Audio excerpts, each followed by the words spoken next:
Né à Reggio di Calabria en 1951, Giuseppe Benedetto quitte le soleil de l'Italie 16 ans plus tard pour s'installer sur la côte nord en compagnie de ses parents. Lycéen en art au pays de la bergamote, l'artiste se tourne inévitablement vers les lieux de formation artistique de Chicoutimi, Jonquière et de Montréal pour atteindre sa maturité. Bachelier en enseignement des arts de l'Université du Québec à Montréal, il démontre ses talents de sculpteur dans plusieurs réalisations d'œuvres intégrées à l'architecture, multiplie les expositions en groupe et en solo, tout en terminant une maîtrise à l'Université du Québec à Chicoutimi. En 1994, son mémoire, La colonne à travers l'espace-temps et ou l'imaginaire de la durée, comme son exposition de maîtrise présentée au Centre national d'exposition de Jonquière, traite des caractéristiques particulières des matériaux tels le verre, le granit, l'argile et le métal. Le souffleur de verre se rapproche inévitablement de la flamme. À son contact, des élèves de la polyvalente de l'abbé ont été initiés à la sculpture, la peinture, la céramique, l'émail. Le transmetteur du savoir s'affirme de plus en plus. Giuseppe Benedetto s'est laissé apprivoiser par la terre saguenayenne aussitôt inscrit au cégep. Amoureux de sa région d'adoption, il la fait sienne et s'installe à l'abbé avec l'amour de sa vie, Anne Coulombe, sa partenaire de tous les projets, conquis par la puissante beauté du fjord et ses montagnes usées, trop caressées par les vents et le temps. Ce temps, l'essence même du verre et du granit, ces matériaux qu'il utilise. Ma démarche, écrit-il, s'articule sur une idéologie basée sur l'historicité, le mythe et la symbolique iconographique des objets. Objets qui racontent des moments, des idées, des souvenirs. Des objets sujets qui situent l'espace, arrêtent la durée. Une durée qui m'apparaît polymorphe. En effet, elle m'apparaît de 3 manières différentes, mais complémentaires. L'usure tangible de la matière par le temps et la relative durée des matériaux, parcours et perception de l'espace-temps, conscience du réel, souvenir et mémoire. L'artiste, enseignant lui-même, n'a de cesse de se perfectionner. Il a pour maître Jaromír Rybak de la République tchèque en thermoformage, l'artiste de réputation internationale Lino Tagliapietra d'Italie en soufflage de verre, François Houdet pour le coulage dans le sable via Espace Vert de Montréal. Il contribue au développement des arts visuels comme membre d'organismes culturels, Conseil de la sculpture du Québec, Musée du Fjord de la Baie, Corporation des fêtes du 150e de la région, Conseil des métiers d'art du Québec, Conseil régional de la culture. Il organise des marathons de dessin et des symposiums de sculpture, dont celui des monstres marins de la route maritime sur Terre, initié par notre maître souffleur lors des activités de Saguenay Capitale culturelle du Canada 2010. Plusieurs fois boursier du ministère des Affaires culturelles, ses œuvres figurent en bonne place parmi les collections publiques et privées de prestige.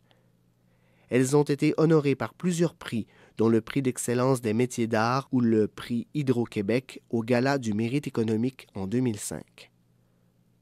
En 1993, El Americano, comme le surnomment affectueusement ses amis italiens, ouvre son atelier verrerie d'art tout vert face à la baie des AA.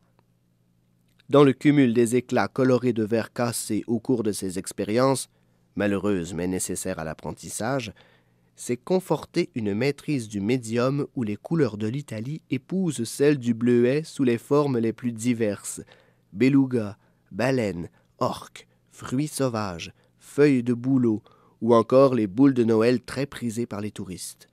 Même la Société des alcools du Québec a cédé à la tentation de la pomme de verre Benedetto pour la diffusion de nouveaux cidres de pommes en 2002. En 2004, répondant aux critères de qualité et d'authenticité de la Société internationale du réseau Économusée implantée au Québec, ainsi que dans plusieurs provinces canadiennes et pays du nord de l'Europe, la verrerie d'art tout vert devenait le premier économusée du Saguenay-Lac-Saint-Jean. Ce réseau regroupe des entreprises artisanales assurant la sauvegarde et la transmission du savoir-faire. Depuis, Giuseppe Benedetto et son collaborateur de longue date, Marc-André Gagné, ont accueilli de nombreux visiteurs à l'économusée. Dans l'atelier, adjacent à la boutique, il les initie aux techniques de la soufflerie, leur offrant la possibilité d'expérimenter certaines étapes de soufflage du verre et du polissage de pierres taillées.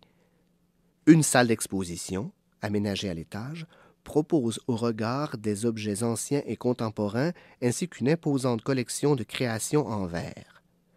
S'ajoute un espace dédié à la lecture et à la documentation où l'on peut consulter des ouvrages sur l'art de ce souffleur de verre qui a su rivaliser avec les artisans du bois et de l'aluminium de sa région d'adoption. Vivant sa vie dans la couleur et la transparence, où les mots barderelle, maillotche et canne sont des objets utiles à sa quête de la forme, Giuseppe Benedetto a traversé un océan avec, dans ses bagages, le talent et la détermination, la créativité et le dévouement, la curiosité et le sens du partage qui rayonnent dans son art et dans son enseignement au feu d'une passion. Il nous a dotés d'un lieu du savoir-faire artistique reconnu. À nous maintenant de savoir dire merci.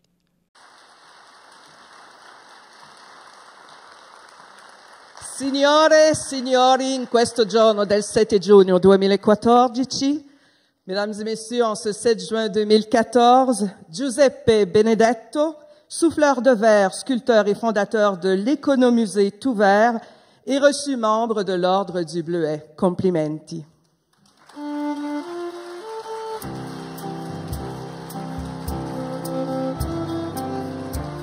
J'invite Madame Joanne Bellé, vice-présidente Saguenay de l'Ordre, à venir lui remettre son trophée ainsi que le certificat d'honneur.